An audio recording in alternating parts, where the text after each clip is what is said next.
जय श्री राधे कृष्ण दोस्तों, आइए शुरू करते हैं कार्तिक मातम का दूसरा अध्याय।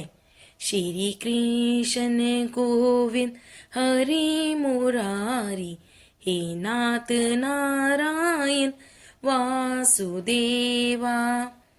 सिमर चरण गुरुदेव के, लिखो शब्द अनूप। कृपा करे भगवान सतचित आनंद स्वरूप।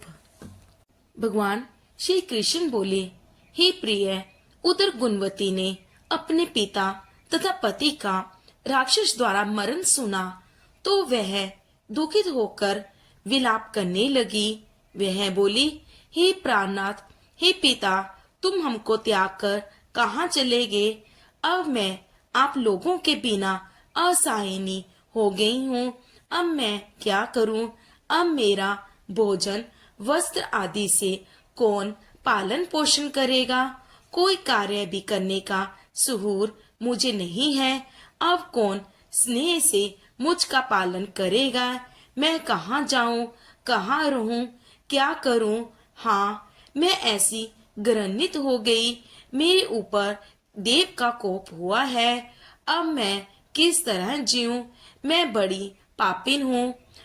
भगवान श्री कृष्ण कहते हैं, कुर्रे पक्षी की भांति रोती हुई गुणवती व्याकुल होकर वायु से झकझोरे हुए केले के वृक्ष की भांति पृथ्वी पर गिर गई। बहुत देर के बाद होश में आई तो फिर बहुत बिलाप कर दुख से विकल होती हुई शोक सागर में डूब गई। तदंतर अपने घर की अनेक वस्तुएं बेचकर उसने बड़ी सावधानी के साथ यथाविधि पिता और पति का श्राद्ध आदि कर्म किया और विष्णु भगवान की भक्ति में रत होकर वह शुद्ध और शांत भाव से इंद्रियों को वश में करके उसी पुरी में रहने लगी। जन्म से मरण पर्यंत वह एकादशी तथा कार्तिक के व्रत को विधि पूर्वक करती रही। हे प्रिय, ये दोनों व्रत भक्ति, मुक्ति अथवा पुत्र संपत्ति देने वाले तथा पवित्र और हमको अत्यंत प्रिय हैं। जो मनुष्य तुला की संक्रांति पर सूर्य के आने पर कार्तिक मास में सवेरे के समय स्नान करते हैं, वे बड़े से बड़े पापी हो तो भी मुक्त होकर पूज्य माने जाते हैं। जो लोग कार्तिक में स्नान, जागरण, दीपदान तथा तुलसी वृक्ष की रक्षा करते हैं, वे विष्णु के समान पूज्य माने जाते हैं। जो प्राणी कार्तिक में विष्णु भगवान के मंदिर की सफाई और भगवान का पूजन करते हैं, वे प्राणी जीवन मुक्त हो जाते हैं। जो प्राणी कार्तिक में 3 दिन भी नियम पालन करते हैं, वे देवताओं के भी पूज्य माने जाते हैं। तब भला जिन्होंने जन्म भर नियम किया है, उनका क्या कहना। इस तरह गुणवती मन लगाकर प्रतिवर्ष कार्तिक का व्रत और भक्ति पूर्वक विष्णु भगवान की आराधना करती रही।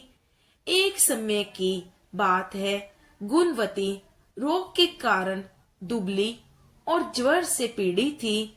इसी दशा में भी वो धीरे धीरे गंगा स्नान को गई। वह जल में स्नान करने को उतरी तो ठंड से कांपने लगी।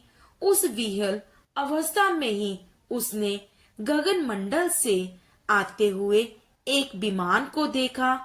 उस पर शंख, चक्र, गदा और पद्म आदि विभिन्न आयुधों से युक्त तथा विष्णु रूप धारण करने वाले विष्णु भगवान के पार्षद विद्वान थे। गरुड़ की ध्वजा से युक्त और अप्सरा गणों से सुशोभित उस विमान पर गुणवती को चढ़ाकर चवड़ डुलाते हुए विष्णुगण उसे बैकुंठ धाम में ले गए। उस विमान में बैठी हुई वह अग्नि के समान लगती थी। इस प्रकार वे कार्तिक व्रत के प्रभाव से मेरे निकट आ गई। बहुत समय बाद जब ब्रह्म आदि देवताओं की प्रार्थना से मैं इस लोक में आया, तब मेरे साथ मेरे गण भी आए। हे भामिनी, ये सभी यादव मेरे गण हैं। देव शर्मा विपर जो उस जन्म में तुम्हारे पिता थे, वह इस जन्म में सत्रजीत यादव हुआ है, और उस जन्म के तुम्हारे पति चंद्र शर्मा अक्रूर जी हुए हैं। तू वही दुखिया गुणवंती है। उस जन्म के कार्तिक व्रत के पुण्य से ही मुझे तुम अत्यंत प्यारी हुई हो। उस समय मेरे मंदिर के द्वार पर जो तुमने तुलसी का बगीचा लगाया था, उसी के पुण्य से आज तुम्हारे घर कल्प वृक्ष सुशोभित है। तुमने जो पूर्व जन्म में कार्तिक मास में दीपदान किया था, उसी पुण्य से इस समय देह में शोभा है, और तुम्हारे घर में लक्ष्मी का वास है। उस समय तुमने जो व्रत आदि पति स्वरूप भगवान को अर्पण किए, उसी के फल से इस जन्म में तुम मेरी भार्या हो। जन्म से लेकर मरण पर्यंत जो तुमने कार्तिक का व्रत किया था, इसी से कभी भी हमारा तुम्हारा वियोग नहीं होगा। इस तरह जो मनुष्य नियम से कार्तिक मास का व्रत करेंगे, वे सब मेरे पास ही रहेंगे और तुम्हारे समान प्रिय होंगे। नाना प्रकार के यज्ञ, दान, व्रत तथा तप करने वाले प्राणी को जो फल प्राप्त होता है, वे कार्तिक व्रत का षोडश भी नहीं होता। अपने पूर्व जन्म के पुण्य के प्रभाव का वृतांत सुनकर सत्यभामा बहुत प्रसन्न हुई।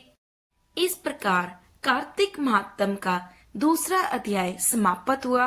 बोलो भगवान श्री कृष्ण की जय, लक्ष्मी माता की जय, तुलसी मैया की जय, कार्तिक के मास की जय।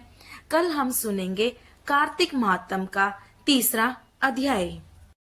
प्लीज मेरी इस वीडियो को लाइक, शेयर एंड सब्सक्राइब करें। धन्यवाद।